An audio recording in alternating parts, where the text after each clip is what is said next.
मण्डलाकारं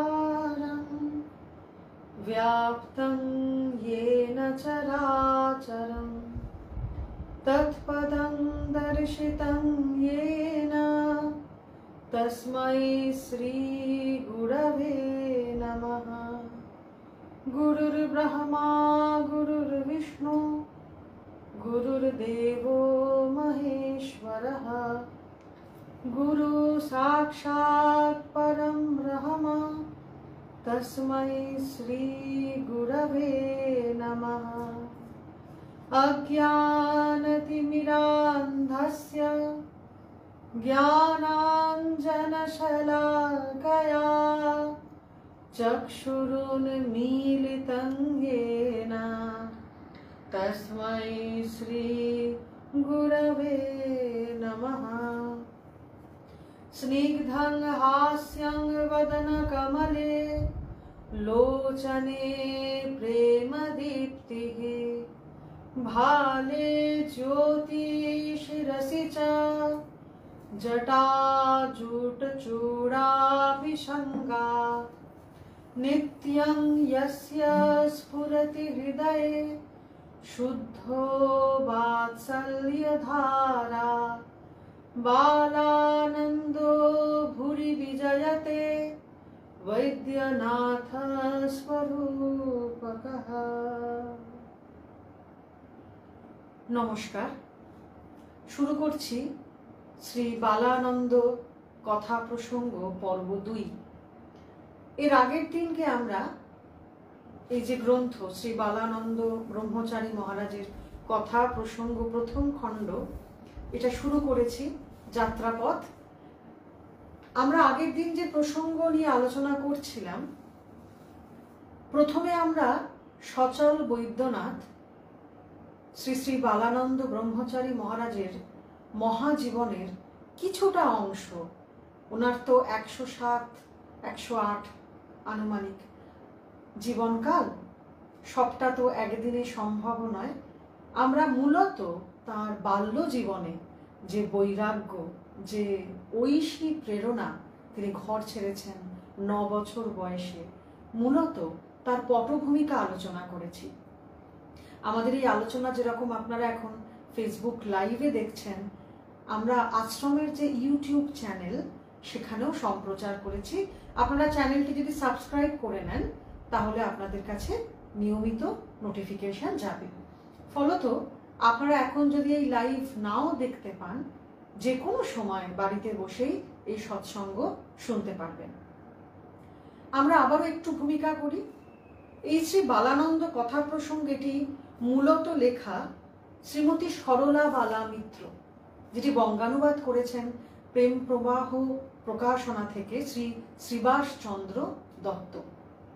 শ্রীমতী সরলা বালা মিত্র সম্পর্কে আমরা বরাবর খুব আশ্চর্য মুগ্ধ হয়ে বলি যে যার কোনো প্রাতিষ্ঠানিক শিক্ষা ছিল না, ডিগ্রি ছিল না, তিনি কিন্তু শ্রী শ্রী বালানন্দ ব্রহ্মচারী মহারাজজির অমূল্য উপদেশ, দোহা, গল্প, শাস্ত্র কথা, তত্ত্ব কথা অবিকল ঠেঠ হিন্দিতে বাড়ি এসে লিখতেন, যেটি পরবর্তীকালে শ্রী শ্রী শ্রীবাস চন্দ্র দত্ত মহাশয় অনুবাদ করেন।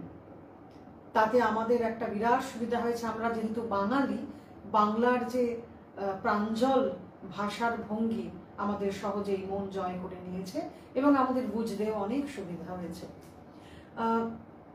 ধর্মভূমি, তপভূমি, মোক্ষভূমি ভারতবর্ষের দুটি বাক্য প্রচলিত, এক শাস্ত্র বাক্য আর একটি আপ্ত বাক্য।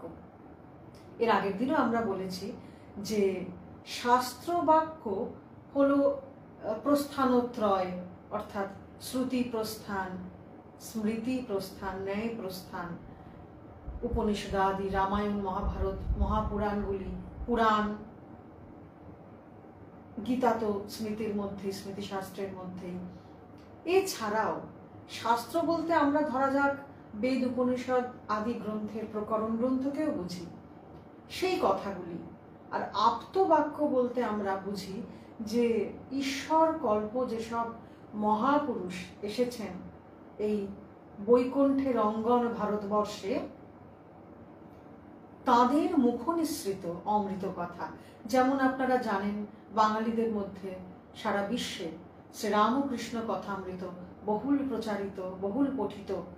ঠিক সেরকম আমাদের পরম্পরায় এই শ্রী বালানন্দ কথা প্রসঙ্গ 3টি পর্ব, 3টি খণ্ডে বিভক্ত, যেটি আমাদের বেদ স্বরূপ। এরকম বিভিন্ন পরম্পরায় এরকম আপ্তবাক্য আছে, বা কিছুটা গ্রন্থের বাইরেও আছে যেগুলো লোকমুখে প্রচলিত, যেটা আমরা এই কথা প্রসঙ্গ গ্রন্থে অনেকবার পাব। আমার গুরু মহারাজ খুব সুন্দর বলতেন যে ধরো তুমি রামায়ণ পাঠ করছো বা যোগ বাশিষ্ঠ সার গ্রন্থ পাঠ করছো। যোগ বাশিষ্ঠ সার গ্রন্থ পাঠ করা মানে, আপনারা জানেন আমাদের আশ্রম থেকে শনিবার যোগ বাশিষ্ঠ সার গ্রন্থের ক্লাস হয়। এই যোগ বাশিষ্ঠ সার গ্রন্থের যখন আমরা পাঠ করি বা শুনি, মহারাজ বলতেন তখন ঋষি বশিষ্ঠর সঙ্গে তোমার সৎসঙ্গ হচ্ছে। আমরা যখন গীতা পড়ি তখন ভগবান শ্রীকৃষ্ণের সাথে, অর্জুনের সাথে আমাদের সৎসঙ্গ হচ্ছে।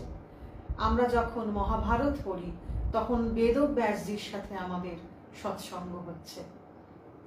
ঠিক সেই রকম আমরা যখন উপনিষদ আদি গ্রন্থ পড়ি তখন সেই ঋষি বা একেবারে নারায়ণের নিঃশ্বাসের মতো শতোৎসারিত যে বেদ, সেই হরিপুরুষের সাথে আমাদের সৎসঙ্গ হচ্ছে। ঠিক সেই রকম শ্রী বালানন্দ কথা প্রসঙ্গ যখন আমরা পাঠ করব, তার মানে আমার পিছনে যিনি আলো করে যে ছবিটি আপনারা দেখতে পাচ্ছেন, সচল বৈদ্যনাথ, তার সাথে আমাদের এখন কিন্তু সৎসঙ্গ চলছে।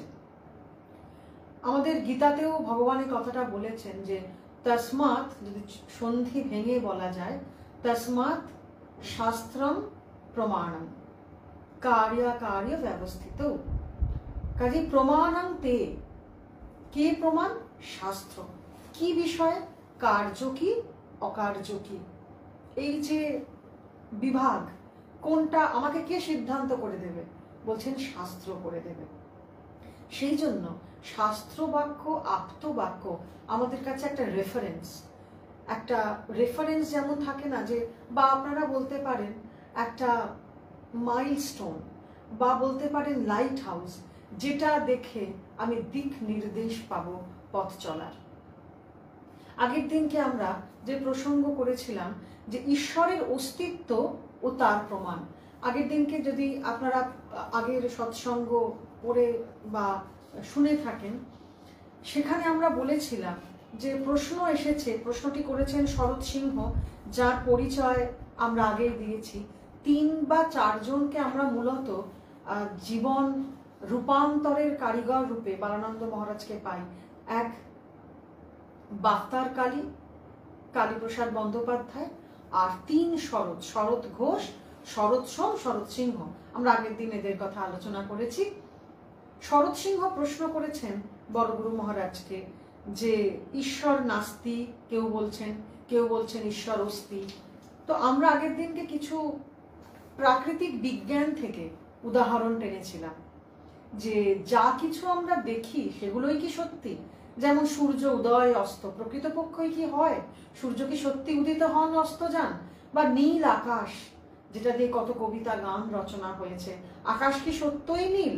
আকাশের রং কি সত্যিই নীল? তাহলে দেখছি কেন যদি না নীল হয়? কেন দেখছি, কখন দেখব না?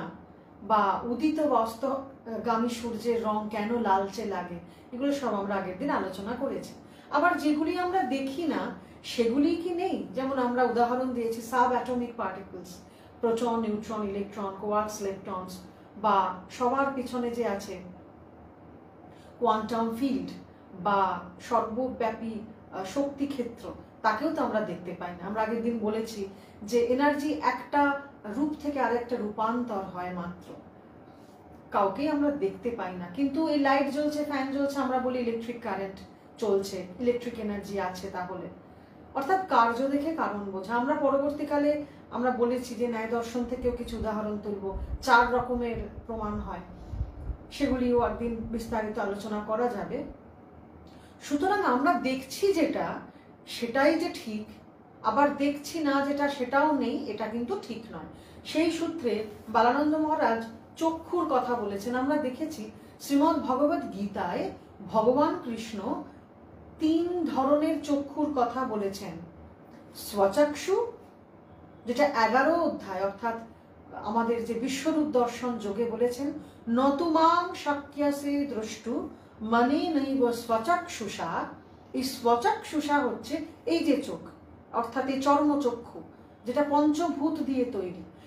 যখন এই চোখ পঞ্চভূত দিয়ে তৈরি, তার মানে এই চোখ দিয়ে পাঞ্চভৌতিক জগৎই দেখা যাবে, ঈশ্বরীয় রূপ দেখা যাবে না। সেই জন্য ভগবান পরের পংক্তিতে কি বললেন, দিব্যাং দদামি তে চক্ষু পশ্যমে যোগমৈশ্বরম। অর্জুনকে ভগবান বলছেন, তুমি তো এই নতমাং সাক্ষিয়াসে দ্রষ্টুম, এই অনেন স্বচক্ষুষা, এই চক্ষু দিয়ে বা এই চর্মচক্ষু দিয়ে, স্বচক্ষু দিয়ে তুমি কিন্তু নতমাং সাক্ষিয়াসে দ্রষ্টুম, আমাকে দেখতে পাবে না। আচ্ছা, আমাকে দেখা মানে যে বাসুদেব কৃষ্ণ ওনার সারথি, তাকে দেখার কথা হচ্ছে না, তার যে বিশ্বরূপ সেইটি দেখার কথা হচ্ছে। তাহলে উপায় কি? বলছেন, আমি তোমাকে দিব্য চক্ষু দেব। আমার গুরু মহারাজ বলতেন যে দিব্য চক্ষু এক ধরনের কৃপা। আমি চেষ্টা করে এটা পেতে পারি না, হয়তো আমি একটু সাধন ভজন করলাম, একটু না ভালোই করতে হবে, জন্ম জন্মান্তরের সুকৃতি তপস্যা, এর ফলে গুরু কৃপা বা ইষ্ট কৃপায় এই দিব্য চক্ষু প্রাপ্ত হওয়া যায়। ভগবান নিজে অর্জুনকে দিলেন, দিব্যাং দদামি তে চক্ষু, আমি তোমাকে দিচ্ছি কি চক্ষু? দিব্য চক্ষু। তুমি কি দেখবে? যোগমৈশ্বরম, আমার যোগ ঐশ্বর্য দেখো। আরেকটি চক্ষুর কথাও ভগবান গীতায় বলেছেন।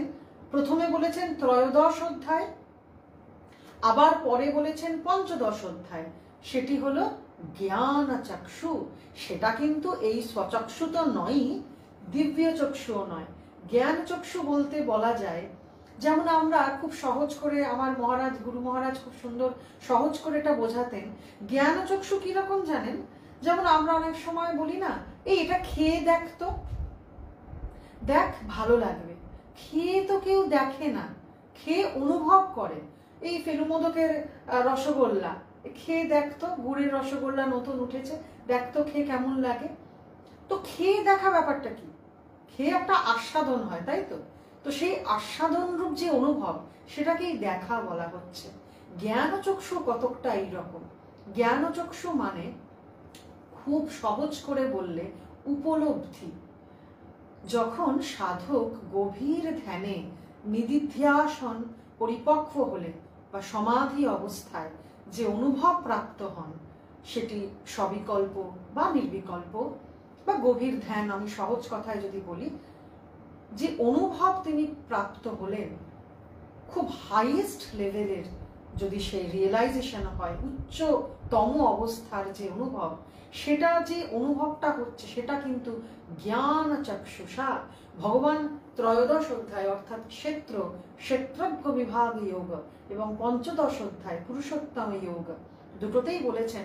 দেখবেন যে ধরা যাক একটি দেহধারী মানুষ, তিনি মারা যাচ্ছেন। আমি দেখলাম তিনি মারা গেছেন, তার সব দেহ পড়ে আছে, তাকে ঘিরে কান্নাকাটি বিলাপ চলছে। আমরা কি বললাম? ভদ্রলোক কাল রাত্রেই মারা গেলেন। মারা গেলেন, হ্যাঁ, তার মানে কেউ একজন চলে গেছে। কে চলে গেছে?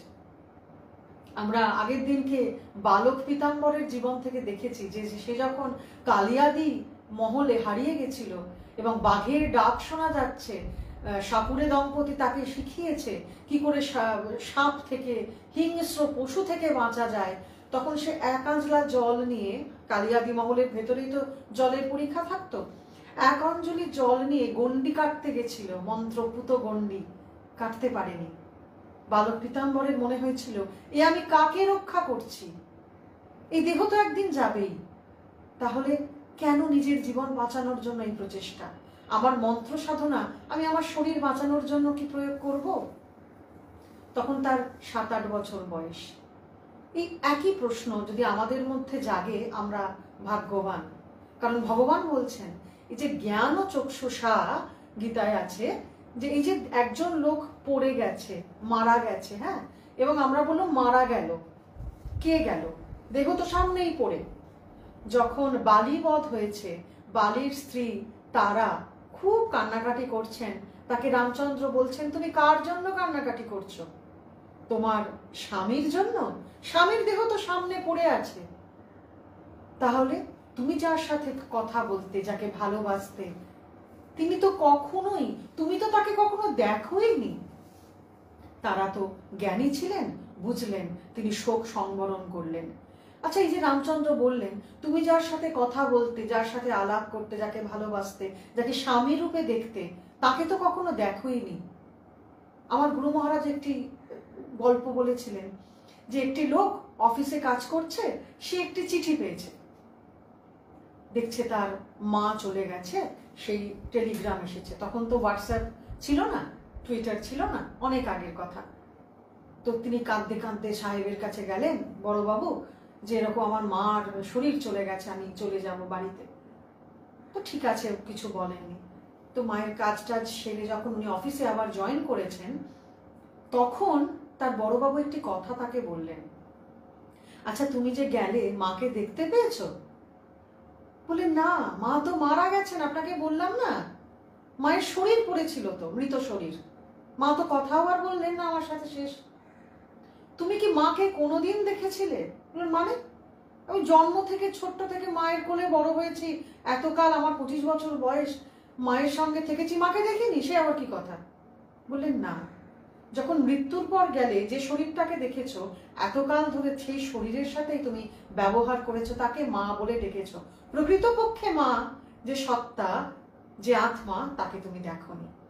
কি করে দেখা যায়? শ্রী ভগবান শ্রীমদ্ ভগবদ গীতায় 13 অধ্যায়, 13 অধ্যায় এবং 15 অধ্যায় বললেন, জ্ঞান চক্ষুষা। একটি দেহধারী জীব বলেছেন, উৎক্রামন্তং স্থিতং বাপি ভুঞ্জানং বা গুণান্বিতম। অর্থাৎ যখন শরীর থেকে প্রাণ উৎক্রমণ হয়, অর্থাৎ মারা যায়, সোজা কথায়, কে কার উৎক্রমণ হয়? প্রাণের যখন উৎক্রমণ হয়, কার উৎক্রমণ হয়? আর যখন তিনি ভুঞ্জানং বা গুণান্বিতম, তিনি যখন ত্রিগুণের সঙ্গে নিজেকে জড়িয়ে নানা রকম ব্যবহার করছেন, কখনো রেগে যাচ্ছেন, কখনো দয়া দেখাচ্ছেন, কখনো খাচ্ছেন, কখনো ঘুমোচ্ছেন, সত্য রজ তমগুণের গুণান্বিত হয়ে যখন তিনি ব্যবহার করছেন, কে করছেন? এই যে তিনটি অবস্থা ভগবান বললেন, পশ্যন্তি জ্ঞান চক্ষুষা, এই তিনি মারা গেছেন কি তিনি বেঁচে আছেন, তিনি খাচ্ছেন, তিনি ঘুমোচ্ছেন, এই কে করছে, তাকে কে দেখতে পায়? বলছেন জ্ঞান চক্ষু, যার মধ্যে উন্মিলন হয়েছে। আপনারা যদি মনে করেন, থাকতে পারেন, গুরু প্রণাম, জ্ঞান তিমিরান্ধস্য জ্ঞানাঞ্জন শলাকয়া চক্ষুরুন মিলিতং येन তস্मै শ্রী গুরবে নমঃ। এই জ্ঞান চক্ষু উন্মিলনটা কে করেন? গুরু করেন। যার জ্ঞান চক্ষু উন্মিলন হয়, সে এই স্বচক্ষু দিয়েও যা দেখতে পাবে না, স্বচক্ষুর দ্বারাও হবে না, দিব্য চক্ষুর দ্বারাও হবে না, একমাত্র জ্ঞান চক্ষুর দ্বারা সেই উপলব্ধি হবে ধ্যানের গভীরে। অথবা শুধু যে ধ্যানের গভীরেই হবে তা তো নয়, গীতায় ভগবান এটাকে একদম নস্যাৎ করে দিয়েছেন যে তোমার সব আধ্যাত্মিক অনুভূতি ধ্যানে বসেই হবে। 2 অধ্যায় স্থিতপ্রজ্ঞের লক্ষণ বলা হয়েছে, একটা বুদ্ধিত অবস্থায় স্থিতপ্রজ্ঞের লক্ষণ, আবার একটা ধ্যানস্থ স্থিতপ্রজ্ঞের লক্ষণ। তো ভগবান বললেন শুধু যে মারা যাওয়ার পর দেহ থেকে উৎক্রমণ হয়েছে আত্মার, সেটাই জ্ঞান চক্ষুষে দিয়ে দেখা যাবে তা নয়। উৎক্রামন্তং স্থিতং বাপি ভুঞ্জানং বা গুণান্বিতম বিমূঢ়া নানুপশ্যন্তি। বিমূঢ়, যারা জাগতিক ভাবে ভাবিত অজ্ঞান আমাদের মতো, তারা দেখতে পায় না। কে দেখতে পাবে? জ্ঞান চক্ষুষা পশ্যন্তি, জ্ঞান চক্ষুর দ্বারা দেখা যাবে। এই লোকটা ঘুরে বেড়াচ্ছে না, এই শরীরের ভেতরে একজন আছেন, চৈতন্য সত্তা, তাকে ধরার চেষ্টা করো। অর্জুনকে বলেছেন 2 বার, একবার আবারও বলছি 13 অধ্যায়, আবার 15 অধ্যায়। তো বালানন্দ মহারাজ এখানে কিন্তু দিব্য চক্ষুর কথা বললেন, যে দিব্য চক্ষু দিয়ে কিন্তু সেই অঘটন ঘটন পটিয়সী, অঘটন ঘটন সামর্থ্য রূপ বিশ্বরূপ দেখা যায়। এইরূপ সৎসঙ্গ যখন চলছিল, এমন সময় খবর এলো যে কাশীধাম থেকে এক পণ্ডিত এসেছেন এবং তিনি বলছেন আমি স্বামীজির সঙ্গে দেখা করব। পণ্ডিতজি আসছেন শুনে শ্রী শ্রী গুরু মহারাজ সৎসঙ্গ বন্ধ করে দিয়ে সাংসারিক এ কথা সে কথা বলতে লাগলেন। এতক্ষণ কিন্তু সৎসঙ্গ হচ্ছিল, হঠাৎ পণ্ডিতজির আসার খবরে উনি যেন ট্র্যাক চেঞ্জ করলেন, কারণটা পরে বলবেন। আর একটা রূপোর গেলাস বার করে তাতে জল খেতে লাগলেন। পণ্ডিত সেখানে এসে দূরে দাঁড়িয়ে থেকে কিছুক্ষণ গুরু মহারাজকে লক্ষ্য করতে লাগলেন। তারপর মহারাজজির সঙ্গে কোনো কথাবার্তা না বলে, এমনকি তাকে প্রণাম না করেই চলে গেলেন। এসব দেখে পিতৃদেব, এখানে পিতৃদেব মানে শরৎ সিংহ, কারণ তিনি সরলাবালা মিত্র যিনি লিখছেন তার পিতা, সেই জন্য পিতৃদেব বলছেন। পিতৃদেব অর্থাৎ শরৎ সিংহ জিজ্ঞাসা করলেন, মহারাজ, আপনি সাধারণত কমণ্ডলুতে জল পান করে থাকেন, এই পণ্ডিত আসতে শুনে রূপোর গেলাস বের করে দিয়ে তা দিয়ে জল পান করলেন, আর এতক্ষণ যে সৎসঙ্গ চলছিল তা বন্ধ করে দিয়ে আপনি সাংসারিক প্রসঙ্গে চলে গেলেন। এর কারণ কি মহারাজ? আমার তো খুব ধোঁয়াশা লাগছে। আপনার এরূপ আচরণের তাৎপর্য আমি বুঝতে পারছি না। শ্রী শ্রী গুরু বলছেন, ভাই সিঙ্গি, আমি তোমাকে দৃষ্টান্ত স্বরূপ একটি গল্প বলছি। গল্পটি শুনলে তোমার ধোঁয়াশা দূর হয়ে যাবে। গল্পটি হলো, এক জঙ্গলে দুজন সাধু সাধন ভজন করত। তারা অন্য কারোর সঙ্গে কথাবার্তা বলতো না, তবে কোনো মুখ্য ব্যক্তি এসে পড়লে তার সঙ্গে কথাবার্তা বলতো। ধনী ব্যক্তি এলে তারা একেবারে চুপ হয়ে যেত। একদিন ওই দুজন সাধু সাধন ভজন শেষ হলে দুজনে মিলে ঈশ্বর প্রসঙ্গ আলোচনা করতে লাগলেন। এমন সময় তারা দেখলেন প্রচুর সাজ সরঞ্জাম নিয়ে এক রাজা সাধু দর্শন করতে আসছেন। দূর থেকেই রাজাকে দেখে তাদের মনে হলো এই রাজা বড়ই তমগুণ সম্পন্ন আর খুব অহংকারী, ইনি মোটেই মুমুক্ষু নন। তাহলে ওনার সঙ্গে কথাবার্তা বলে কেন অমূল্য সময় নষ্ট করব? এ কথা মনে হতেই তারা ভাবতে লাগলেন, এই রাজাকে কি করে আমরা দূরে রাখতে পারি। রাজা একটু দূরে থাকতেই সাধু দুজনের সঙ্গে ঝগড়া আরম্ভ করলেন। একজন সাধু চেঁচিয়ে অন্যজনকে বলতে লাগলেন, তুমি তো অনেক ভাত খেয়ে নিয়েছো, আমার ভাগে কম পড়ে গেছে। আর একজন সাধু বললেন, তুমি আমাকে কম ভাত দিয়ে নিজে বেশি বেশি ভাত খেয়েছো। এইভাবে দুজনে তারা পরস্পর ঝগড়া করতে লাগলো। সবটাই অভিনয়, রাজাকে দেখানোর জন্য। রাজা দেখলেন, আরে আমি এত কষ্ট করে সাধু দর্শন করতে এসেছি, কারা সাধু, কিরকম সাধু? সাধু তো নয়, এরা খুব পেটুক, এদের দর্শন করে কি করব? রাজা দূর থেকেই বিদায় নিয়ে নিলেন। রাজা চলে যেতে দুই সাধু হাসাহাসি করতে লাগলেন, কিন্তু এরপর তারা আবার ঈশ্বরীয় প্রসঙ্গ আলোচনা করতে লাগলেন। দেখো ভাই সিঙ্গি, কাশী ধাম থেকে যে পণ্ডিত একটু আগে এখানে এসেছিলেন, উনি তো প্রকৃত পণ্ডিত নন। উনি অনেক শাস্ত্র গ্রন্থ অধ্যয়ন করেছেন, কিন্তু শাস্ত্রের মর্ম ওনার ভিতরে প্রবেশ করেনি। তাই ওনার অন্তরটা অন্ধকারে ভরা। এই পণ্ডিতের সৎসঙ্গ করার কোনো ইচ্ছাই ছিল না। তার মনে এই ছিল যে এই মহারাজকে, অর্থাৎ বালানন্দ মহারাজ নিজেকে দেখিয়ে বলছেন, এই মহারাজকে তর্কে পরাস্ত করে আচ্ছা করে অপমান করব। এই পণ্ডিত বড়ই অহংকারী আর উদ্ধত, এর সাথে কথা বলে বৃথা সময় অপব্যয় করা ঠিক নয়। আমার হাতে রূপোর গেলাস দেখে পণ্ডিতের মনে হয়েছে ইনি ব্রহ্মচারী নন, ইনি ভোগী সাধু, এর সঙ্গে কথাবার্তা বলবো কেন? তাই পণ্ডিত দূর থেকেই চলে গেলেন। এতে আমারও শান্তি হলো, না হলে ওই পণ্ডিত বহু সময় নষ্ট করে দিত। দেখো, ওই ব্যক্তি যদি প্রকৃত পণ্ডিত হতেন, তিনি বিনয়ী হতেন, উদ্ধত হতেন না। নমন্তি সফলা বৃক্ষা নমন্তি সজ্জনা জনাঃ শুষ্কং কাষ্ঠঞ্চ মূর্খাশ্চ ন নমন্তি কদাচন। অর্থাৎ যে বৃক্ষে ফল হয় সেই বৃক্ষের ডালপালা ফলভারে আর ঊর্ধ্বমুখী হয় না। বৃক্ষ তখন অধোমুখী হয় এবং নম্র হয়ে যায়। বৃক্ষে যদি ফলন না হয় তাহলে তার ডালপালা ঊর্ধ্বমুখী হয় এবং উদ্ধত হয়ে যায়। তেমনি কোনো মানুষের মধ্যে যখন সৎ ভাব বা সত্যভাব জাগ্রত হয় তখন ওই সজ্জন মানুষ নম্র বিনয়ী হয়ে যায়। শুকনো কাঠ কখনো নম্র হয় না, তেমনি মূর্খ ব্যক্তি কখনো নম্র হয় না। প্রকৃত পণ্ডিত যিনি হন তিনি নম্র হয়ে যান।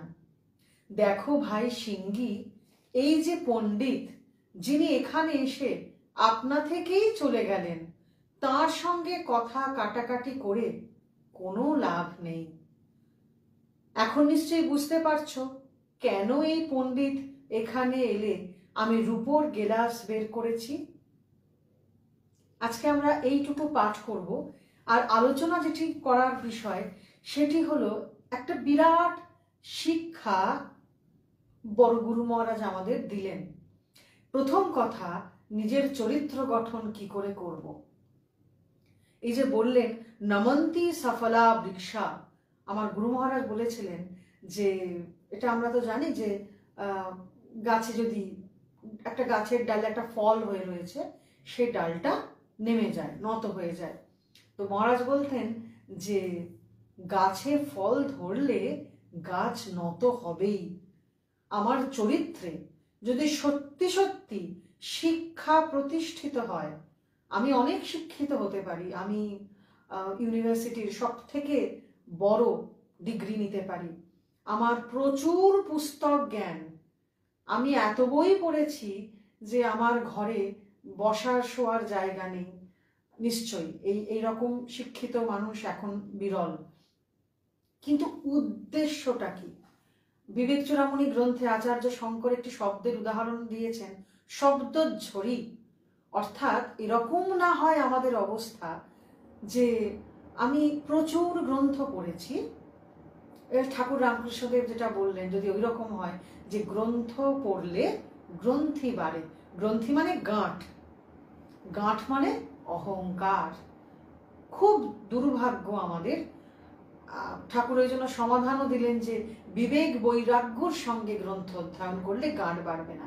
দুর্ভাগ্য আমাদের, আমরা কিন্তু যারা একটু পড়াশোনা করেছি, মানে অন্তত আমাদের নামের আগে যদি একটি ডিগ্রি বসে, ডিগ্রি বাড়লে কি হয়, আমাদের শরীরে যখন ডিগ্রি বাড়ে উত্তাপ বাড়ে, তাই তো? যখন শরীরে টেম্পারেচার বাড়ে আমরা বলি 100 ছাড়িয়ে গেছে, 100 ছাড়িয়ে গেছে, 101, 102 জ্বর, মানে ডিগ্রিও বাড়ছে, উত্তাপও বাড়ছে।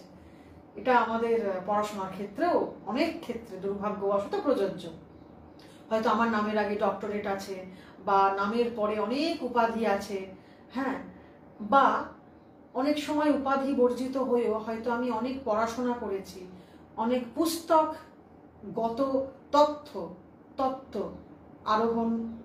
আহরণ করেছি, কিন্তু বিবেক বৈরাগ্যর সঙ্গে অহংতা শূন্য হয়ে হয়তো পড়িনি। যেটা হয় এটা সত্যগুণ থেকেই হয়। দেখুন, সত্যগুণ যতই হোক, ত্রিগুণেরই একটা গুণ কিন্তু সত্যগুণ। যদি সত্যগুণই শেষ কথা হতো তাহলে ভগবান বা শাস্ত্র ত্রিগুণাতীত হতে আমাদের উপদেশ করতেন না। সত্যগুণ কি করে, এটাও আমাদের শ্রীমদ্ ভগবত গীতায় আছে 14 অধ্যায়, যে সত্যগুণ কি করে, সুখে বদনাতি, সত্যগুণও বদ্ধ করে। কিভাবে? সুখে। এই সুখটা আমারই সুকর্মের জন্য আমি ভোগ করছি, কিন্তু এই সুখের দ্বারাও আমি আবদ্ধ হচ্ছি। এই যে আমি পড়ছি, আমি পড়াশোনা জানি, আমি অনেক বই পড়েছি, আমি অনেক কথা শুনেছি, আমি জ্ঞানী, এটা কিন্তু সত্যগুণ। মানে যদি আমি আধ্যাত্মিক গ্রন্থই যদি বলি, যেহেতু এখন আধ্যাত্মিক জ্ঞানের কথাই যদি হচ্ছে, যেহেতু সৎসঙ্গ, এরকম আমাদের মধ্যেও হয় অনেক সময়। আমরা যদি নিজেদের না খুব চুলচেরা নিজেকে বিশ্লেষণ করি, খুব কঠিন, গুরু কৃপায় এই বিশ্লেষণ আসে নিজের মধ্যে। আয়নার সামনে তো নিজেকেই দাঁড়াতে হয় দিনের শেষে, যে আমি জ্ঞানী। বা এটা কখন বোঝা যায়, ধরুন আমি একটা কথা বলছি, উল্টো দিকের মানুষটা হয়তো আমার মতো অতটা পড়াশোনা জানেন না বা অতটা ডিগ্রি নেই, তিনি যদি আমার কথার সঙ্গে সহমত না হন এবং তিনি যদি কোনোভাবে আমার মতের বিরুদ্ধ মত পোষণ করেন, সর্বনাশ, আমি একেবারে তেলে বেগুনে জ্বলে উঠব। কোথায় গেল আমার স্বভাবের কোমলতা, কোথায় গেল স্নিগ্ধতা? তার মানে কি, এতক্ষণ আমি যখন কথা বলছিলাম আমাকে দেখে কারোর বোঝার উপায় নেই যে এর ভেতরে এত অ্যাগ্রেশন আছে, এত উদ্ধত্ত আছে। তো যে মাত্র কোনো মানুষ আমার সাথে বিপরীত মত পোষণ করলো যে না আপনি যেটা বলছেন বা তুমি যেটা বলছো আমি না সেটার সাথে একমত হলাম না, আমার মনে হয় এটা ঠিক নয়, এইটা যদি আমাদের সামনে কেউ বলে তখনই বুঝবো আমাদের মধ্যে কতটা জ্ঞান বা বিদ্যা বা শিক্ষা প্রতিষ্ঠা হয়েছে। যে ওটা বলবেন আমাদের মধ্যে যদি ফুট কাটে না, যে কি সবসময় আমরা মুখে বলি না, ভেতরে আমি এত পড়েছি আমাকে চ্যালেঞ্জ করছে, দাঁড়ান আমি এবার যে বইগুলো পড়েছি ছবি তুলে তুলে তাকে পাঠাবো স্ক্রিনশট, বা আমি বই খুলে দেখাবো যে হতেই পারে আমরা 100টা লোক আছি মানে 100 রকম মত, 100 রকম ডিফারেন্সেস থাকবেই। যে যত ভালো ডিফারেন্স অফ ওপিনিয়ন মানতে পারবেন তিনি তত ম্যাচিওর, তিনি তত পরিণত।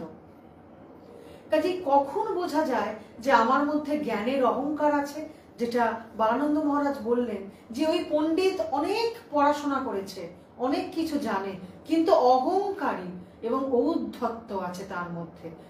বালানন্দ মহারাজ তো সচল বৈদ্যনাথ, সাক্ষাৎ শিব, দূর থেকেই বুঝতে পারলেন তার ভেতরে কি আছে।